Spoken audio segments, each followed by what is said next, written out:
சிறுத்தையோட இயல்பான பண்புகள் எப்படிங்க சார்? சிறுத்தை வந்து அதுவும் சார் வயிறு ஃபுல்லாக இருந்தால் உங்களை ஒன்றும் பண்ணாது சார். ம், ம், ம், ம், ம். ஒரு வாரத்துக்கு சாப்பாடு தேவையில்லை சார். ம். சிறுத்தைக்கு. இன்னைக்கு எதா இருந்தாலும், அதாவது டைகரா இருந்தாலும் சரி, ம், சிறுத்தையா இருந்தாலும் சரி, ம், ம், ஒரு டைம் சாப்பிட்டுச்சுன்னா ஒரு வாரத்துக்கு தேவையில்லை. ம். அந்த மாதிரி ம். ஆட்களை பார்த்தா எப்படி அது இல்லை சார். திருச்சி ஓடிடுது செல்லதா? சரி, அதுதான் தேவையில்லை. அதாவது அட்டாக்கிங் மூடு வந்து பசியில இருந்தா மட்டும்தான் சார் பண்ணும், இல்லைன்னா பண்ணாது. ஃபுல்லா பாருங்க, அந்த எல்லா பல்லும் தெரியுற மாதிரி வாய் எவ்வளவு ஆக்ரோஷமா திறந்து வச்சிருக்கேன், அக்ரெசிவா. பசி வந்து கண்ணாங்கி மறைக்கவும் பண்ணல சார். அதுதான் கதை. சார், இப்ப சிறுத்தை பத்தி பேசிட்டு இருந்தோம்.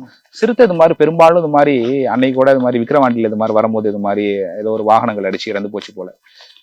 சிறுத்தையோட வாழ்நாள் அப்படிங்கிறது எவ்வளவு, என்ன காரணங்களால, இடைப்பட்ட காரணங்களால இறக்கக்கூடிய வாய்ப்புகள்லாம் இருக்கும் சார்? இல்ல, சிறுத்தை பொறுத்தவரை இது இந்த சாப்பாடு. அதாவது சிறுத்தை வந்து அட்டாக் பண்ணிடுச்சு சாப்பிட்டதுன்னு ஒரு வாரத்துக்கு எதுவுமே தேவையில்லை. கம்முன்னு ரெஸ்ட் எடுக்கும்.